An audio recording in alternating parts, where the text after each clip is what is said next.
Deuxième lettre de saint Paul aux Corinthiens, texte de la Bible catholique Crampon, enregistrement effectué par mission-web.com. Chapitre 1. Paul, apôtre de Jésus-Christ par la volonté de Dieu, et Timothée son frère, à l'Église de Dieu qui est à Corinthe, et à tous les saints qui sont dans toute l'Achaïe. Grâce et paix vous soient données de la part de Dieu notre Père et du Seigneur Jésus-Christ. Béni soit Dieu, le Père de notre Seigneur Jésus-Christ, le Père des miséricordes et le Dieu de toute consolation, qui nous console dans toutes nos tribulations, afin que, par la consolation que nous recevons nous-mêmes de lui, nous puissions consoler les autres dans toutes leurs afflictions. Car de même que les souffrances du Christ abondent en nous, de même aussi par le Christ abonde notre consolation. Si nous sommes affligés, c'est pour votre consolation et pour votre salut.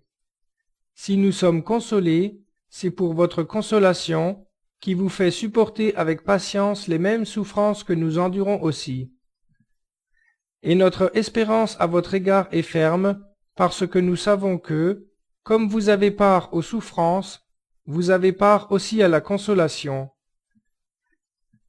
Nous ne voulons pas, en effet, vous laisser ignorer, frères, au sujet de la tribulation qui nous est survenue en Asie, que nous avons été accablés au-delà de toute mesure, au-delà de nos forces, à tel point que nous désespérions même de la vie. Mais nous avions en nous-mêmes l'arrêt de notre mort, afin de ne pas mettre notre confiance en nous-mêmes, mais de la mettre en Dieu, qui ressuscite les morts. C'est lui qui nous a délivrés de cette mort si imminente, qui nous en délivre, et qui, nous l'espérons, nous délivrera dans la suite, surtout si vous-même vous nous assistez aussi de vos prières, afin que ce bienfait, nous étant accordé en considération de beaucoup de personnes, soit aussi pour un grand nombre l'occasion de rendre grâce à notre sujet. Car ce qui fait notre gloire, c'est ce témoignage de notre conscience que nous nous sommes conduits dans le monde, et particulièrement envers vous, avec simplicité et sincérité devant Dieu, non avec une sagesse charnelle, mais avec la grâce de Dieu. Nous ne vous écrivons pas autre chose que ce que vous lisez et ce que vous connaissez bien, et ce que, je l'espère, vous reconnaîtrez jusqu'à la fin, comme une partie d'entre vous nous connaissent, que nous sommes votre gloire, de même que vous serez aussi la nôtre au jour du Seigneur. Dans cette persuasion, je m'étais proposé d'aller d'abord chez vous, afin que vous eussiez une double grâce. Je voulais passer par chez vous pour aller en Macédoine, puis revenir de la Macédoine chez vous, et vous m'auriez fait accompagner en Judée. Est-ce donc qu'en formant ce dessein j'aurais agi avec légèreté? Ou bien est-ce que les projets que je les fais selon la chair, de sorte qu'il y ait en moi le oui et le non? Aussi vrai que Dieu est fidèle, la parole que nous vous avons adressée n'est pas oui et non, car le Fils de Dieu, Jésus-Christ, que nous avons prêché au milieu de vous, Sylvain, Timothée et moi, n'a pas été oui et non. Il n'y a eu que oui en lui. Car, pour autant qu'il y a de promesses de Dieu, elles sont oui en Jésus. C'est pourquoi aussi, grâce à lui, l'Amen est prononcé, à la gloire de Dieu, par notre ministère. Et celui qui nous a fermis avec vous dans le Christ, et qui nous oint, c'est Dieu, lequel nous a aussi marqués d'un sceau et nous a donné à titre d'art le Saint-Esprit dans nos cœurs. Pour moi, je prends Dieu à témoin sur mon âme que c'est pour vous épargner que je ne suis point allé de nouveau à Corinthe. Non que nous prétendions dominer sur votre foi, mais nous contribuons à votre joie, car dans la foi vous êtes fermes. Chapitre 2. Je me suis donc promis à moi-même de ne pas retourner chez vous dans la tristesse. Car si moi-même je vous attriste, de qui puis-je attendre de la joie? N'est-ce pas de celui même que j'aurai affligé? Je vous ai écrit comme je l'ai fait, pour ne pas éprouver, à mon arrivée, de la tristesse de la part de ceux qui devaient me donner de la joie, ayant en vous tous cette confiance, que vous faites tous votre joie de la mienne.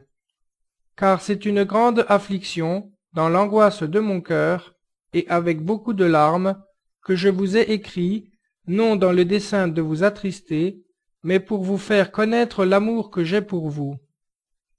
Si quelqu'un a été une cause de tristesse, ce n'est pas moi qui l'a attristé, mais c'est vous tous en quelque sorte, pour ne pas trop le charger. C'est assez pour cet homme du châtiment qui lui a été infligé par le plus grand nombre, en sorte que vous devez bien plutôt lui faire grâce et le consoler, de peur qu'il ne soit absorbé par une tristesse excessive. Je vous invite donc à prendre envers lui une décision charitable, car, en vous écrivant, mon but était aussi de connaître, à l'épreuve, si vous m'obéiriez en toutes choses. À vous qui pardonnez, je pardonne également, car, pour moi, si j'ai pardonné, si tant est que je pardonne quelque chose, c'est à cause de vous, et à la face du Christ, afin de ne pas laisser à Satan l'avantage sur nous, car nous n'ignorons pas ses desseins. Lorsque je fus arrivé à Troas pour l'évangile du Christ, quoiqu'une porte m'y fût ouverte dans le Seigneur, je n'eus point l'esprit en repos, parce que je n'y trouvais pas Tite, mon frère. C'est pourquoi, ayant pris congé des frères, je partis pour la Macédoine. Mais grâce soit rendue à Dieu qui nous fait triompher en tout temps dans le Christ, et par nous répand en tout lieu le parfum de sa connaissance. En effet, nous sommes pour Dieu la bonne odeur du Christ parmi ceux qui sont sauvés et parmi ceux qui se perdent. Aux uns, une odeur de mort qui donne la mort, aux autres, une odeur de vie qui donne la vie. Et qui est donc capable d'un tel ministère? Car nous ne sommes pas comme la plupart, nous ne frelatons pas la parole de Dieu, mais c'est dans sa pureté, telle qu'elle vient de Dieu, que nous la prêchons devant Dieu en Jésus-Christ. Chapitre 3. Recommençons-nous à nous recommander nous-mêmes, ou bien avons-nous besoin, comme certains, de lettres de recommandation auprès de vous ou de votre part? C'est vous-même qui êtes notre lettre, écrite dans nos cœurs, connue et lue de tous les hommes. Oui, manifestement, vous êtes une lettre du Christ, écrite par notre ministère, non avec de l'encre, mais par l'Esprit du Dieu vivant, non sur des tables de pierre, mais sur des tables de chair, sur vos cœurs. Cette assurance, nous l'avons par le Christ en vue de Dieu. Ce n'est pas que nous soyons par nous-mêmes capables de concevoir quelque chose comme venant de nous-mêmes, mais notre aptitude vient de Dieu. C'est lui également qui nous a rendus capables d'être ministres d'une nouvelle alliance, non de la lettre, mais de l'esprit. Car la lettre tue, mais l'esprit vivifie. Or, si le ministère de la mort, gravé en lettres sur des pierres, a été entouré de gloire au point que les fils d'Israël ne pouvaient fixer leur regard sur la face de Moïse à cause de l'éclat de son visage, tout passager qu'il fût, combien plus le ministère de l'Esprit ne sera-t-il pas entouré de gloire? C'est qu'en effet, si le ministère de la condamnation a été glorieux, le ministère qui confère la justice le surpasse de beaucoup. Et même, sous ce rapport, ce qui a été glorifié autrefois ne l'a pas été, en comparaison de cette gloire infiniment supérieure.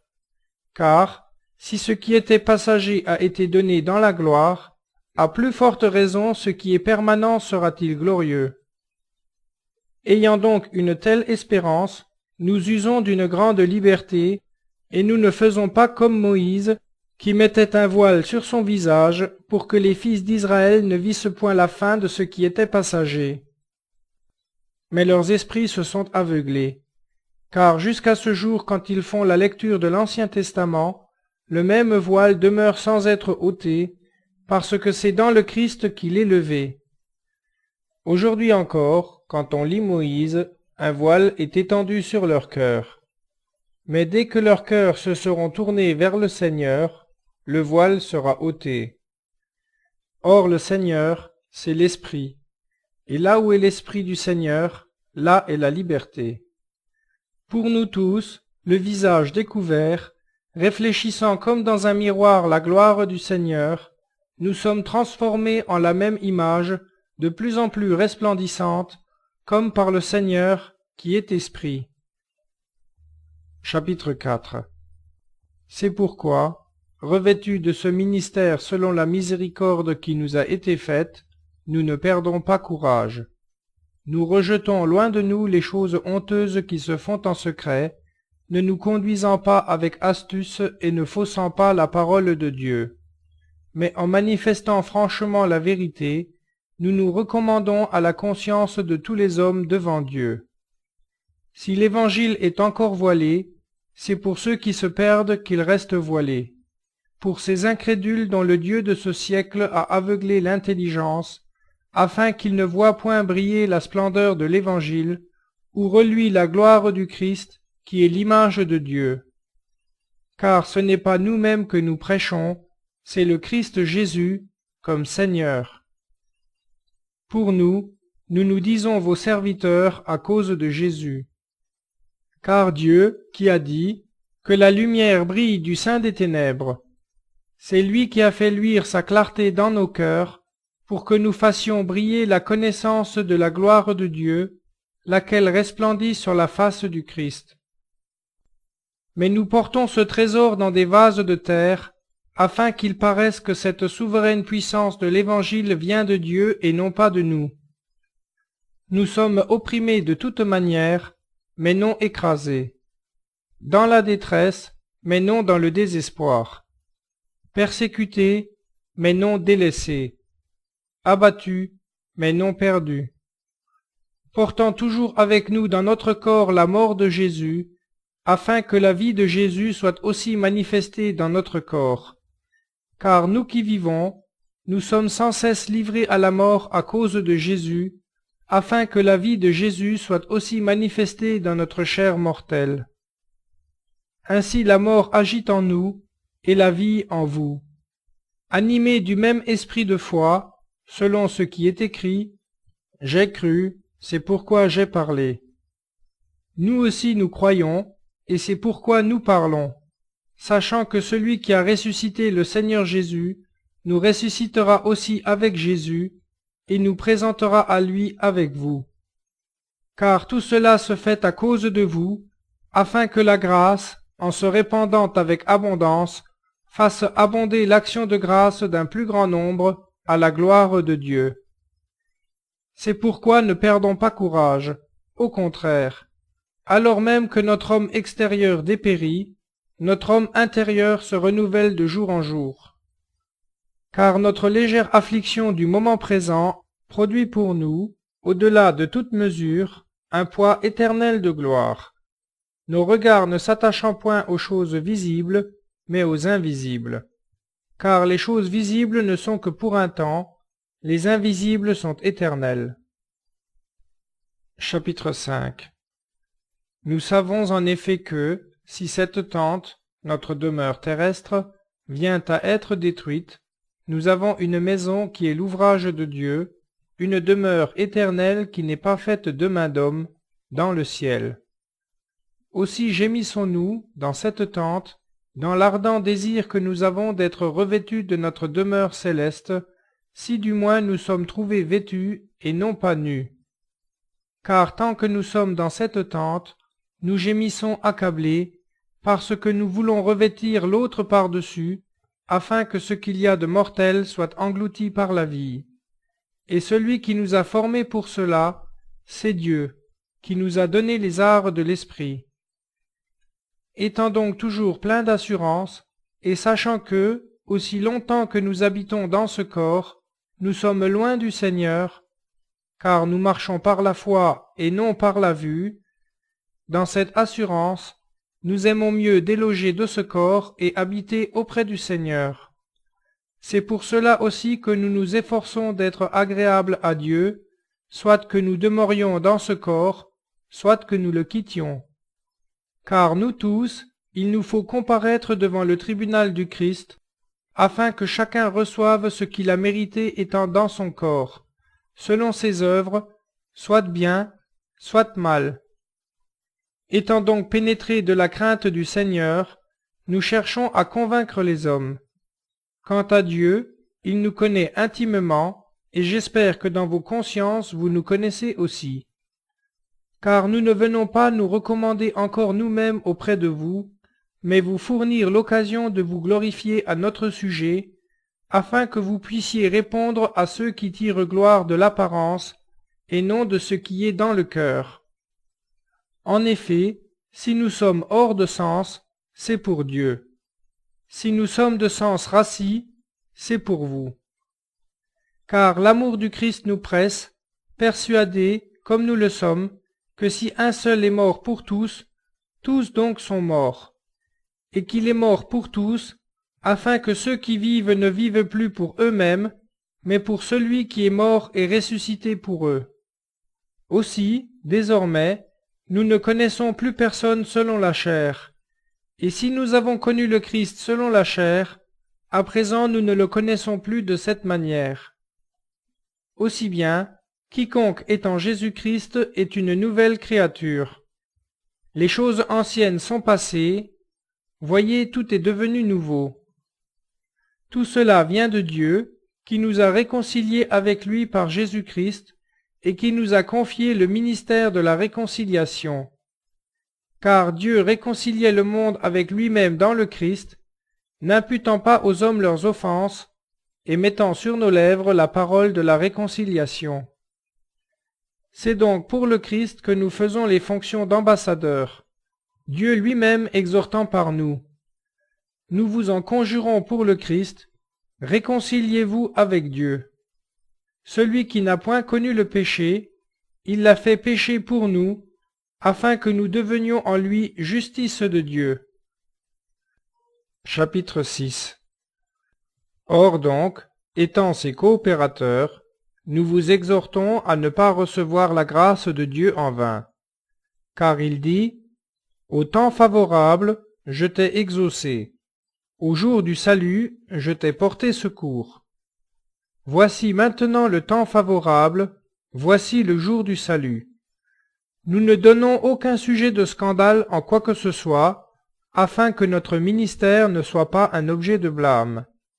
Mais nous nous rendons recommandables de toutes choses, comme des ministres de Dieu, par une grande constance, dans les tribulations, dans les nécessités, dans les détresses, sous les coups, dans les prisons, au travers des émeutes, dans les travaux, les veilles, les jeûnes, par la pureté, par la science, par la longanimité, par la bonté, par l'Esprit Saint, par une charité sincère, par la parole de vérité, par la puissance de Dieu, par les armes offensives et défensives de la justice.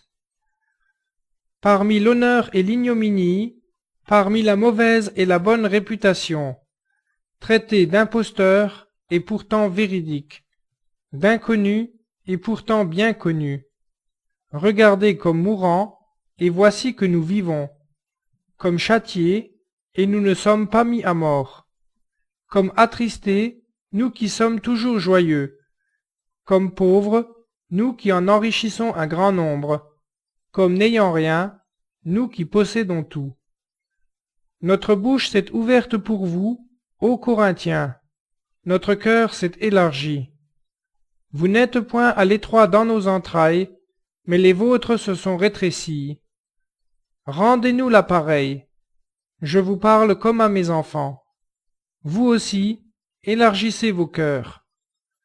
Ne vous attachez pas à un même joug avec les infidèles, car quelle société y a-t-il entre la justice et l'iniquité?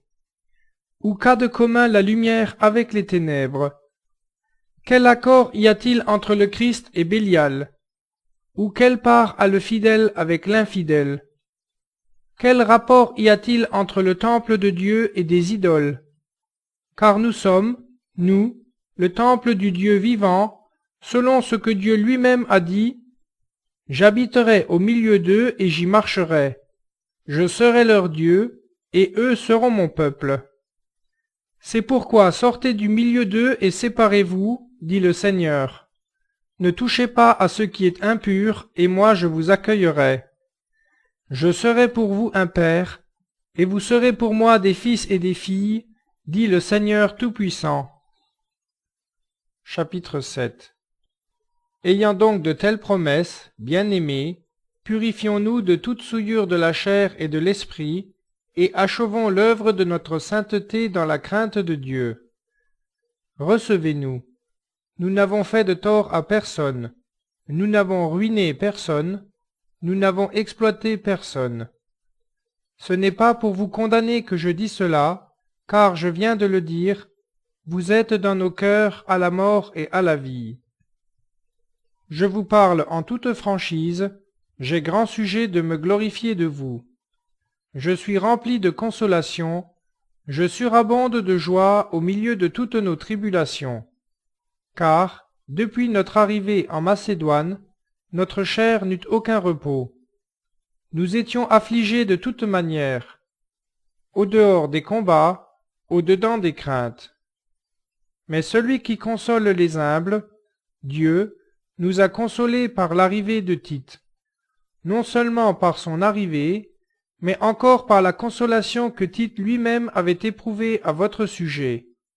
Il nous a raconté votre ardent désir, vos larmes, votre amour jaloux pour moi, de sorte que ma joie en a été plus grande. Ainsi, quoique je vous ai attristé par ma lettre, je ne le regrette plus, bien que je l'ai d'abord regretté. Car je vois que cette lettre vous a attristé, ne fût-ce que pour un moment. Je me réjouis à cette heure, non pas de ce que vous avez été attristé, mais de ce que votre tristesse vous a porté à la pénitence, car vous avez été attristé selon Dieu, de manière à n'éprouver aucun préjudice de notre part.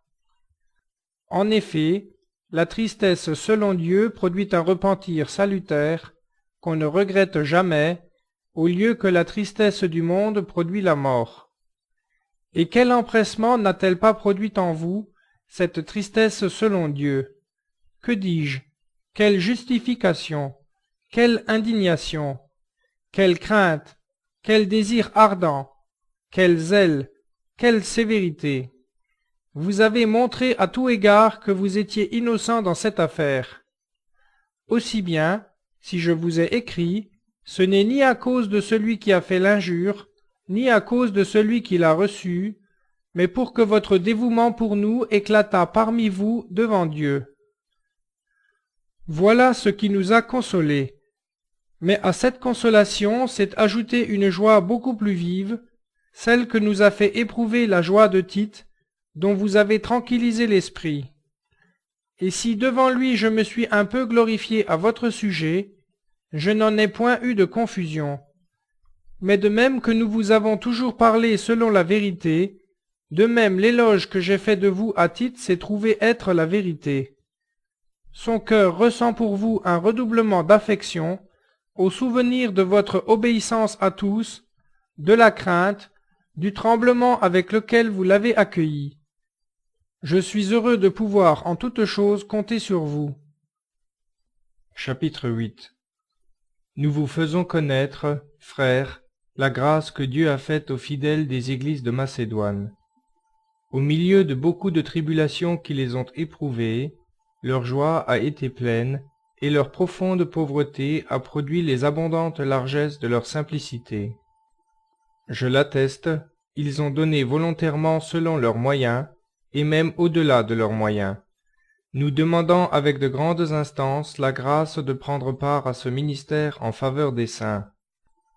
Et non seulement ils ont rempli notre espérance, mais ils se sont donnés eux-mêmes, d'abord au Seigneur, puis à nous, sous l'impulsion de Dieu. Nous avons donc prié Tite d'aller aussi chez vous achever cette œuvre de charité, comme il l'avait commencée.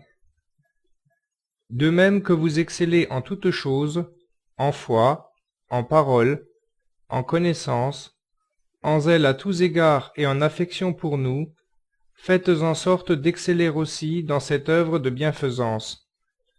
Je ne dis pas cela pour donner un ordre, mais je profite du zèle des autres pour mettre aussi à l'épreuve la sincérité de votre propre charité. Car vous savez la grâce de notre Seigneur Jésus-Christ, qui pour vous s'est fait pauvre, de riche qu'il était, afin de vous faire riche par sa pauvreté. C'est un avis que je donne ici, car vous n'avez pas besoin d'autre chose, vous qui, les premiers, avez commencé dès l'an passé non seulement à exécuter, mais aussi à former le dessein. Maintenant donc achevez aussi l'œuvre elle-même, afin que l'exécution selon vos moyens réponde chez vous à l'empressement de la volonté. Quand la bonne volonté existe, elle est agréable, à raison de ce que l'on a, et non de ce que l'on n'a pas. Car il ne faut pas qu'il y ait soulagement pour les autres, et détresse pour vous, mais égalité.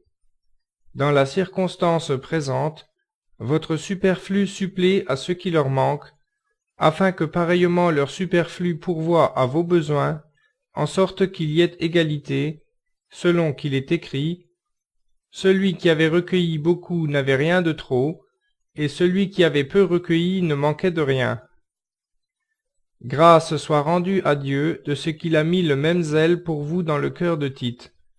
Non seulement il a bien accueilli notre prière, mais il se montre actuellement plus empressé, et c'est de son plein gré qu'il part pour aller chez vous. Nous envoyons avec lui le frère dont toutes les églises font l'éloge pour sa prédication de l'Évangile, et qui, de plus, a été désigné par le suffrage des églises pour être notre compagnon de voyage, dans cette œuvre de charité que nous accomplissons à la gloire du Seigneur même, et en preuve de notre bonne volonté. Nous prenons cette mesure, afin que personne ne puisse nous blâmer au sujet de cette abondante collecte à laquelle nous donnons nos soins, car nous nous préoccupons de ce qui est bien, non seulement devant Dieu, mais aussi devant les hommes. Avec eux nous envoyons aussi notre frère, dont nous avons souvent éprouvé le zèle en maintes occasions, et qui en montre encore plus cette fois à cause de sa grande confiance en vous. Ainsi, pour Tite, il est mon compagnon et mon collaborateur auprès de vous. Et quant à nos frères, ils sont les envoyés des églises, la gloire du Christ. Donnez-leur donc, à la face des églises, des preuves de votre charité, et ne démentez pas le juste orgueil que nous leur avons témoigné à votre sujet. Chapitre 9. Pour ce qui est de l'assistance destinée aux saints, il est superflu de vous en écrire, car je connais votre bonne volonté, et je m'en fais gloire pour vous auprès des Macédoniens, leur disant que, dès l'année passée, l'Achaïe est prête. Ce zèle dont vous donnez l'exemple en a stimulé un grand nombre. Toutefois, je vous ai envoyé les frères, afin que l'éloge que j'ai fait de vous ne soit pas démenti sur ce point, et que vous soyez prêts, comme j'ai affirmé que vous le seriez. Prenez-y garde. Si des Macédoniens venaient avec moi et ne vous trouvaient pas prêts, quelle confusion pour moi, pour ne pas dire pour vous, dans une telle assurance. J'ai donc jugé nécessaire de prier nos frères de nous devancer chez vous, et d'organiser à temps votre libéralité déjà promise, afin qu'elle soit prête, mais comme une libéralité, et non comme une lésinerie. Je vous le dis, celui qui sème peu moissonnera peu, et celui qui sème abondamment moissonnera abondamment. Que chacun donne, comme il l'a résolu en son cœur, non avec regret ni par contrainte, car Dieu aime celui qui donne avec joie.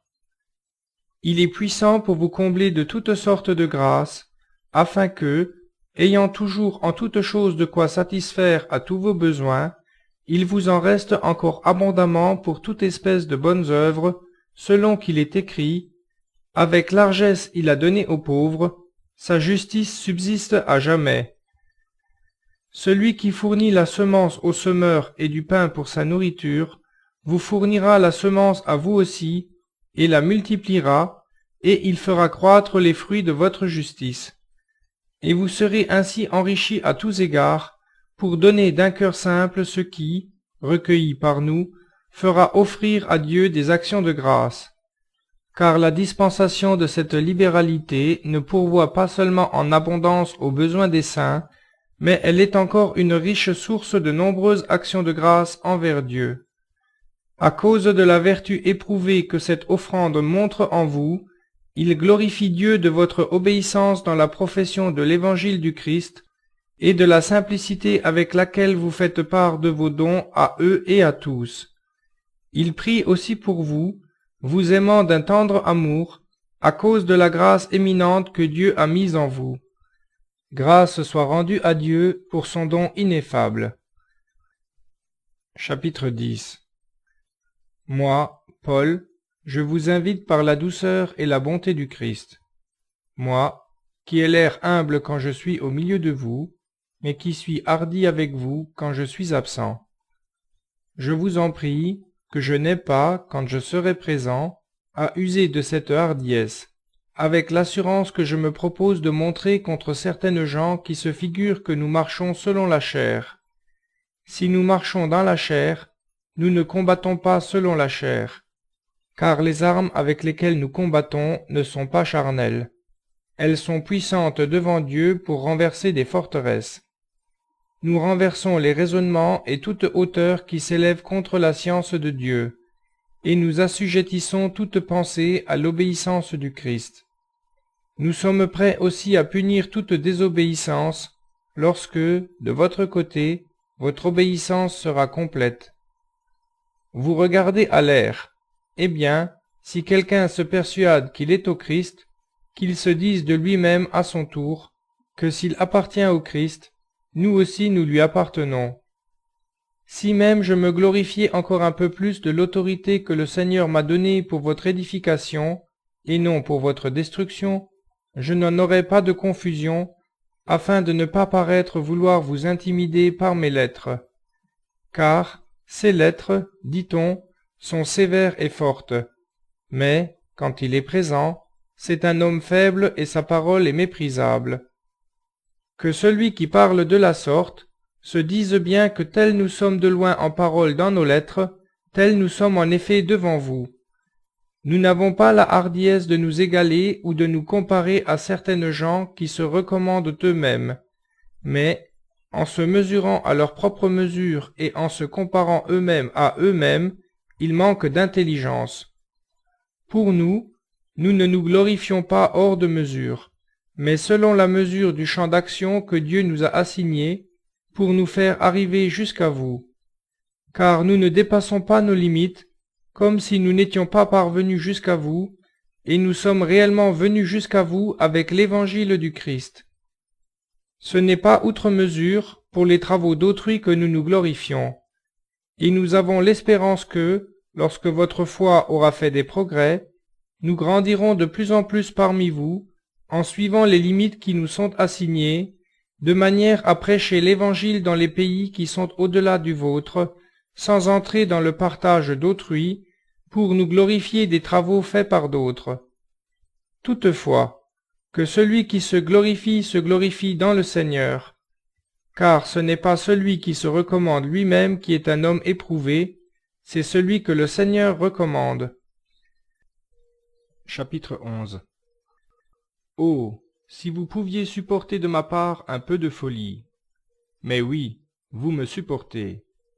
J'ai conçu pour vous une jalousie de Dieu, car je vous ai fiancé à un époux unique, pour vous présenter au Christ comme une vierge pure.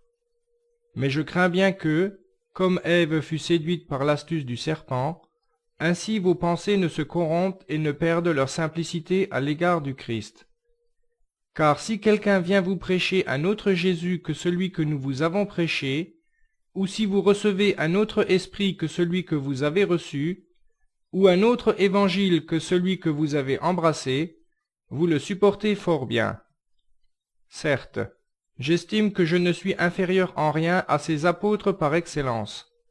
Si je suis étranger à l'art de la parole, je ne le suis point à la science. À tous égards et en tout, nous l'avons fait voir parmi vous. Ou bien ai-je commis une faute, parce qu'en m'abaissant moi-même pour vous élever, je vous ai annoncé gratuitement l'évangile de Dieu. J'ai dépouillé d'autres églises, en recevant d'elle un salaire pour pouvoir vous servir. Me trouvant au milieu de vous et dans le besoin, je n'ai été à charge à personne. Des frères venus de Macédoine ont pourvu à ce qui me manquait. Je me suis gardé de vous être à charge en quoi que ce soit, et je m'en garderai. Aussi vrai que la vérité du Christ est en moi, je proteste que cette gloire-là ne me sera pas enlevée dans les contrées de l'Achaïe. Parce que je ne vous aime pas? Ah, Dieu le sait. Mais ce que je fais, je le ferai encore, pour ôter ce prétexte à ceux qui en cherchent un, afin d'être reconnus semblables à nous dans la conduite dont ils se vantent. Ces gens-là sont de faux apôtres, des ouvriers astucieux, qui se déguisent en apôtres du Christ. Et ne vous en étonnez pas, car Satan lui-même se déguise en ange de lumière. Il n'est donc pas étrange que ces ministres aussi se déguisent en ministres de justice, leur fin sera selon leurs œuvres. Je le répète, que personne ne me regarde comme un insensé. Sinon, acceptez-moi comme tel, afin que moi aussi je me glorifie un peu. Ce que je vais dire, avec cette assurance d'avoir sujet de me glorifier, je ne le dis pas selon le Seigneur, mais comme si j'étais en état de folie. Puisque tant de gens se glorifient selon la chair, je me glorifierai aussi. Et vous qui êtes sensés, vous supportez volontiers les insensés. Vous supportez bien qu'on vous asservisse, qu'on vous dévore, qu'on vous pille, qu'on vous traite avec arrogance, qu'on vous frappe au visage. Je le dis à ma honte, nous avons été bien faibles. Cependant, de quoi que ce soit qu'on ose se vanter, je parle en insensé, moi aussi je l'ose. Sont-ils hébreux? Moi aussi, je le suis. Sont-ils israélites? Moi aussi. Sont-ils de la postérité d'Abraham? Moi aussi. Sont-ils ministres du Christ? Ah, je vais parler comme un homme hors de sens.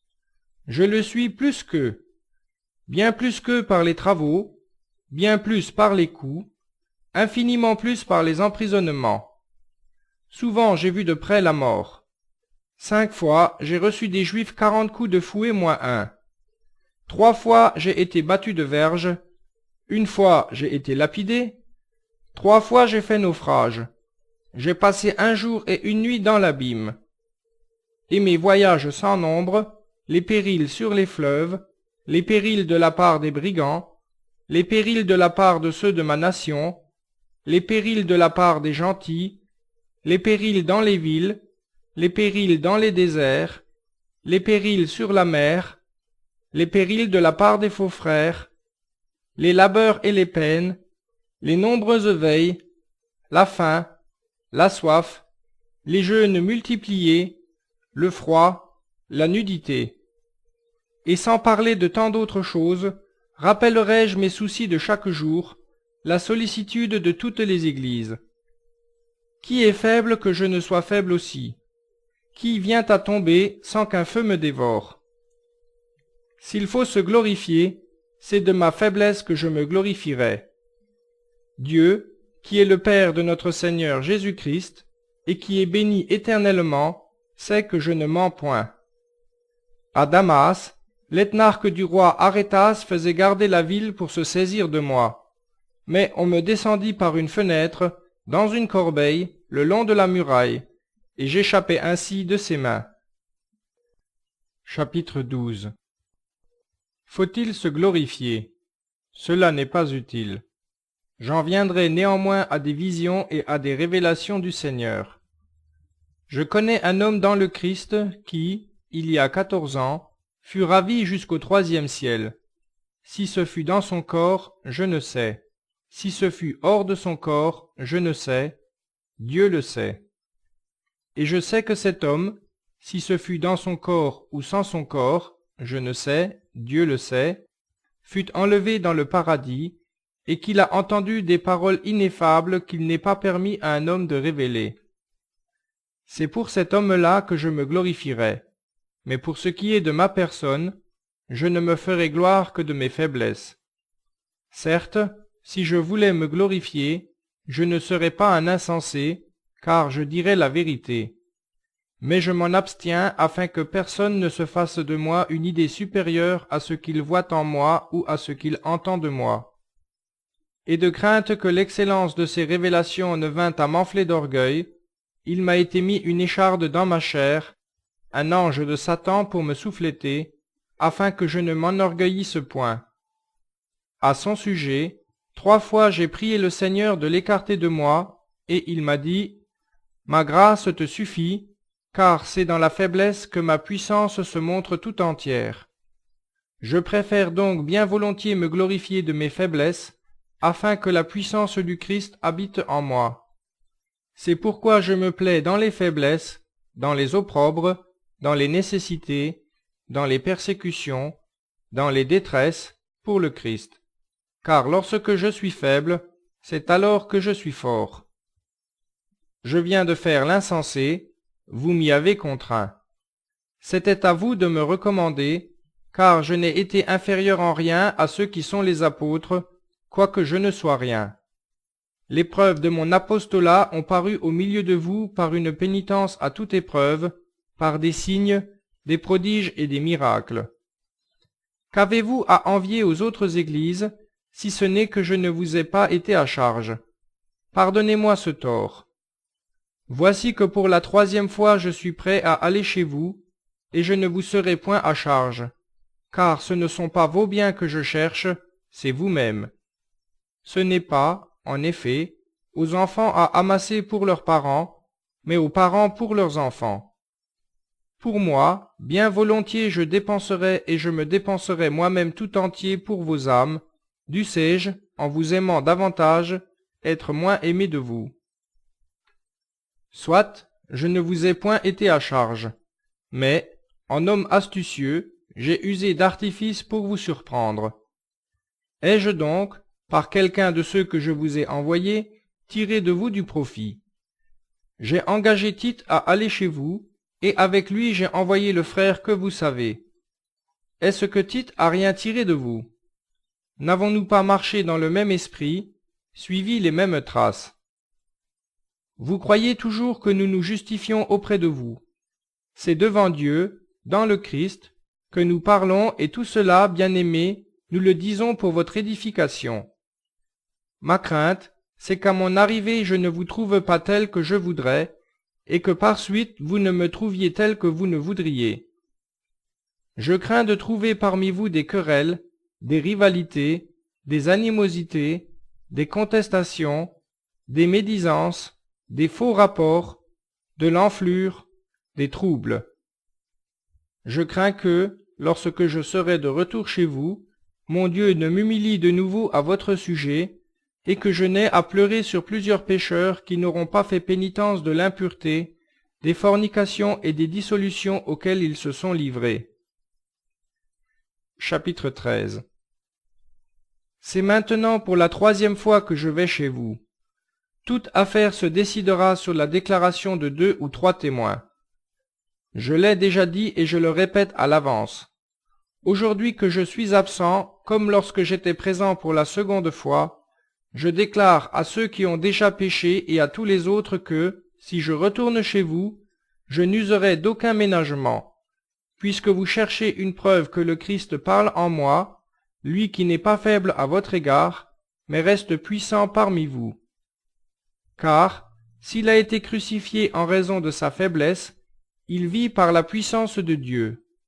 Or nous aussi, nous sommes faibles en lui, mais nous vivons avec lui par la puissance de Dieu, pour sévir parmi vous. Examinez-vous vous-même, voyez si vous êtes dans la foi. Éprouvez-vous vous-même. Ne reconnaissez-vous pas que Jésus-Christ est en vous? À moins, peut-être, que vous ne soyez pas des chrétiens éprouvés. Mais j'espère que vous reconnaîtrez que nous sommes éprouvés. Cependant nous prions Dieu que vous ne fassiez rien de mal, non pour paraître nous-mêmes éprouvés, mais afin que vous pratiquiez ce qui est bien, dussions-nous passer pour non éprouvés. Car nous n'avons pas de puissance contre la vérité, nous n'en avons que pour la vérité. C'est un bonheur pour nous lorsque nous sommes faibles et que vous êtes forts, et même c'est là ce que nous demandons dans nos prières, que vous soyez consommés en perfection. C'est pourquoi je vous écris ces choses, pendant que je suis loin de vous, afin de n'avoir pas, arrivé chez vous, à user de sévérité, selon le pouvoir que le Seigneur m'a donné pour édifier et non pour détruire. Du reste, mes frères, soyez dans la joie, rendez-vous parfaits, consolez-vous, ayez un même sentiment, vivez en paix, et le Dieu d'amour et de paix sera avec vous. Saluez-vous les uns les autres par un saint baiser, tous les saints vous saluent. Que la grâce de notre Seigneur Jésus-Christ, l'amour de Dieu et la communion du Saint-Esprit soient avec vous tous.